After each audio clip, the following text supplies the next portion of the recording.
হে আল্লাহ, আপনি রজব এবং শাবান মাসে আমাদের বরকত দিন এবং রমাদান পর্যন্ত আপনি আমাদেরকে পৌঁছে দিন।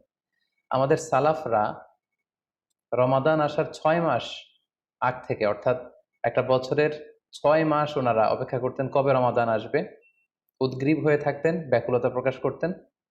আবার রমাদান মাস চলে যাওয়ার পরে বছরের বাকি 6টি মাস এ রমাদানে ওনারা যে সমস্ত এবাদত করেছেন সেগুলো আল্লাহ তাআলা কবুল করলো কিনা এ নিয়ে পেরেশানিতে থাকতেন।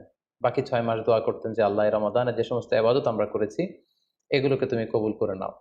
এই পবিত্র মাসে আল্লাহ তাআলা আমাদের আল্লাহ সচেতনতা বৃদ্ধির জন্য এ মাসে আমাদের জন্য সিয়ামকে তিনি ফরজ করেছেন।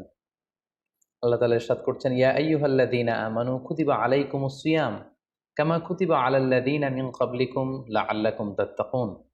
অর্থাৎ, ওহে বিশ্বাসীরা, সিয়ামকে এ রমাদান মাসে তোমাদের জন্য অবধারিত করা হয়েছে, যেমনি ভাবে তোমাদের পূর্ববর্তী